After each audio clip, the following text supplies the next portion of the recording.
Okay. Kumuha ng papel. Pwede ilagay sa notebook. Magsulat ng pangalan. Bago yung pangalan, ilagay yung student number. Pag male, M. Tapos yung number mo. Pag F, female. Tapos yung number mo. Sulat ng capital letters lahat. Last name. Tapos first name. Tapos yung date today. August 4, 2025, Monday. Tapos isulat, fill in the gaps, short review, 1 to 5, tapos magsulat ng 1 to 5. Okay?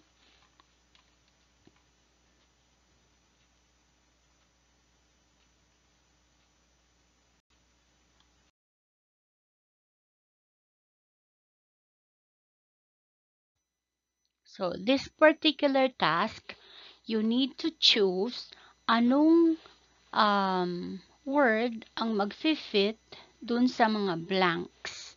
So, iisipin mo kung alin dyan yung pwedeng isagot sa number 1, 2, 3, 4, at saka 5. So, write your answers dun sa numbers na sa tingin mo, yun yung tamang sagot.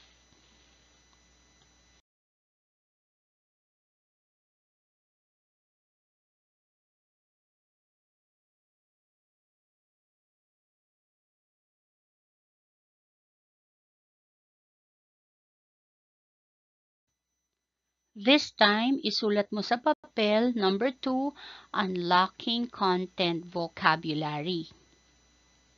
Tapos, lagyan ng numbers 1, 2, and 3, katulad ng nakikita mo sa screen. So, may mga statements tayong babasahin. Read them carefully, tapos pipili ka ng word dun sa box or choices para isulat mo dun sa blank, dun sa number na katumbas ng blank na yon. So, here are 6 choices. From these choices, you will write your answer on the blank, which you think is the best answer for that particular description. So, example, number 1, kung alin man dyan, ilalagay nyo. Now, for purpose of synchronization, para sabay-sabay tayong matapos, I will read the statements for you, and I will give you a few seconds to answer. Okay? Number 1, hints or pieces of information within the poem that help readers understand the meaning of difficult words or phrases. Anong tawag mo doon?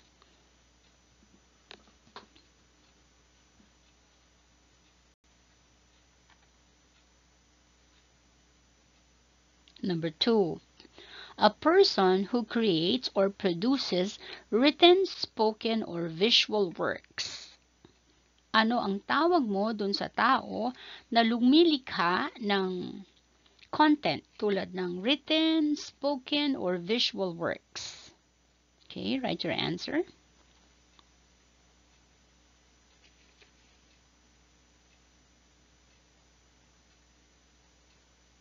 Next, number 3, a small word, particles, usually only a few letters added to a root word to change its meaning or grammatical properties. Ano yung maikling content, a few letters na dinadagdag mo sa root word para magkaroon ng panibagong word or meaning yung salitang ugat o root word.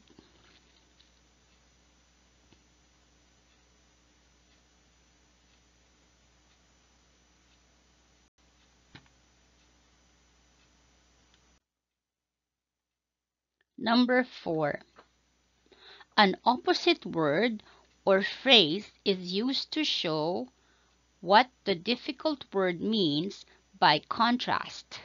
Example, unlike the vibrant spring, the winter was dreary and dull. Kapag opposite, ng meaning ano ang tawag mo doon. Dito, vibrant spring, tapos winter na dreary and dull. Ano ang tawag dun sa description na magkaiba o magkasalungat yung meaning or yung information.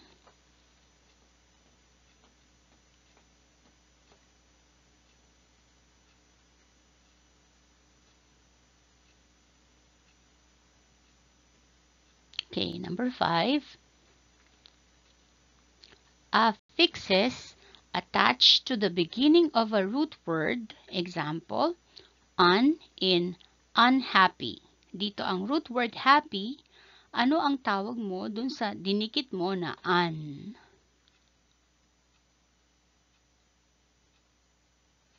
Okay, write your answer.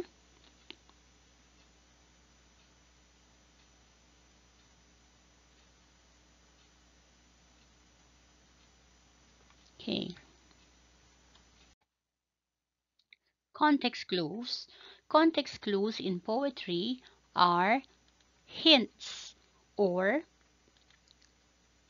pieces of information within the poem that help readers understand the meaning of difficult words.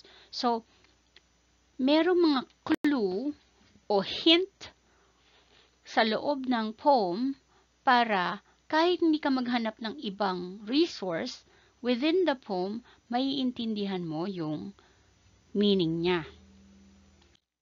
So, these clues can come from the words and sentences surrounding the unfamiliar word, helping readers to figure out its meaning without needing to look it up.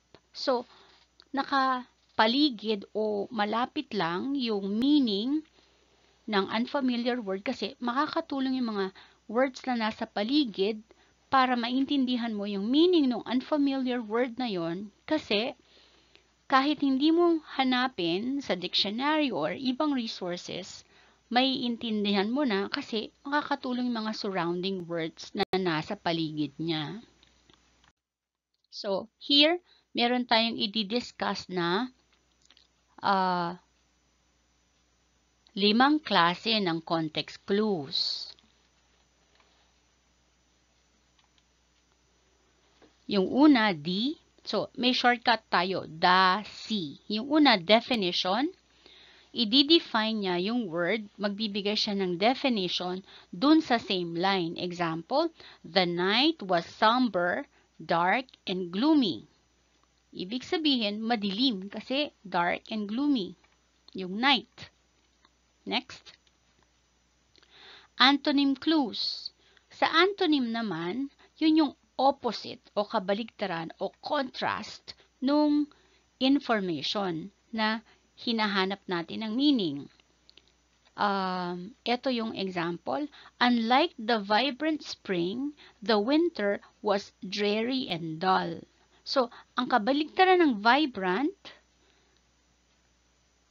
dreary and dull. So, hindi daw siya vibrant. Kung hindi siya vibrant, dreary and dull. Ibig sabihin, yung vibrant, kabaligtaran ng dreary and dull. Dull, walang kalatoy-latoy. Dreary, walang boring. Yung nakaka-bore. Next, we have synonym. Sa synonym naman, kapareho ng meaning, ibig sabihin, pareho ng yung dalawang bagay na ginagamit para i-describe siya. Example, the child was elated. So, hindi mo alam ang elated. Pero dahil sa filled with joy and happiness, nagbigay siya ng synonym. Kapareho ng meaning yung elated, yung joy and happiness. So, ibig sabihin, elated, joy and happiness. Example, the next one is example na context clue. So, the poem gives examples that help explain the difficult word. Example, the meadow was teeming with wildlife. So, hindi mo alam kunwari ang wildlife, nagbigay siya ng example. Rabbits, deers, and birds were everywhere. So, ang ibig sabihin ng wildlife, malalaman mo dahil dun sa example na binigay niya. Which is rabbits, deer, birds na nasa text. And the last one is explanation. Magpapaliwanag siya. The poem explains the difficult word in more detail within the surrounding lines. Ito yung example.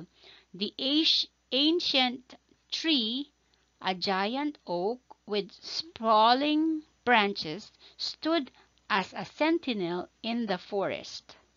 So, ibig sabihin, yung ancient tree, dinescribe niya isang giant oak with sprawling branches stood as sentinel in the forest. Question: ano ang ibig sabihin ng sentinel? So, pag inexplain mo na giant yung tree, na maraming branches, stood as a sentinel in the forest. So, ibig sabihin, siya yung marker o ine-explain niya kung gaano kalaki, gaano ka-important, gaano ka-central siya sa forest.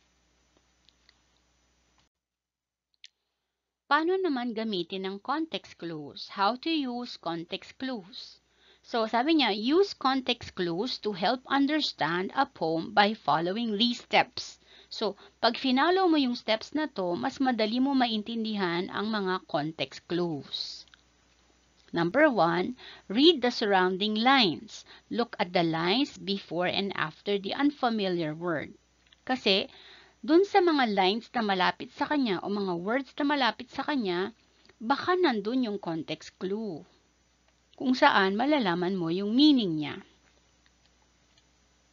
Number 2, look for synonyms or antonyms. So, synonyms, pareho ng meaning. Antonyms, kabaligtaran ng meaning. Check if the poem uses similar or opposite words to explain the difficult word. So, hunting ka ng contrast tsaka similarity. The same or the opposite.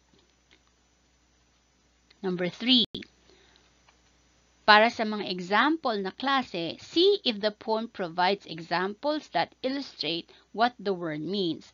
Pag example, ang strategy ng pagbigay ng context clue, nagbibigay siya ng listahan kung ano yung meaning noon. Example, mammals are like dogs, cats, and bears that have furry skin.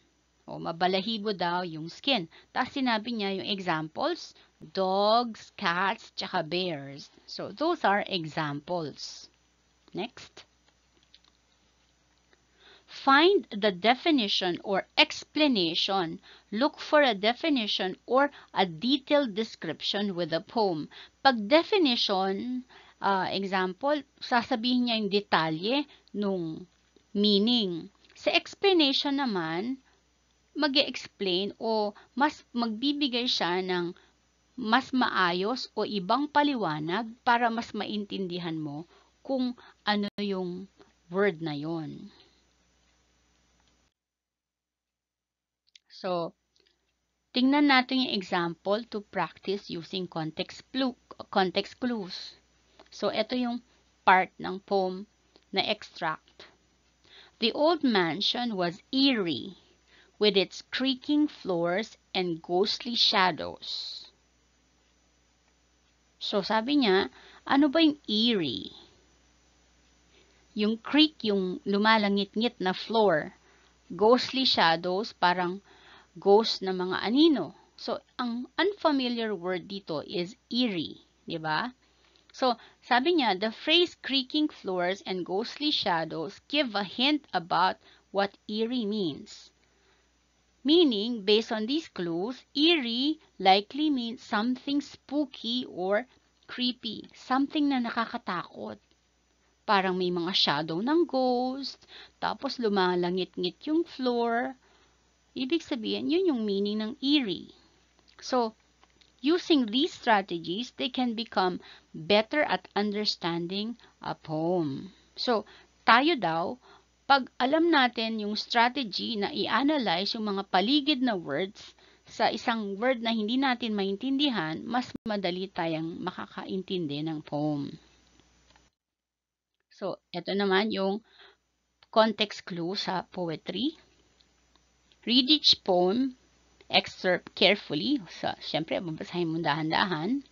And then, use context clues provided in the surrounding lines to determine the meaning of the underlined word.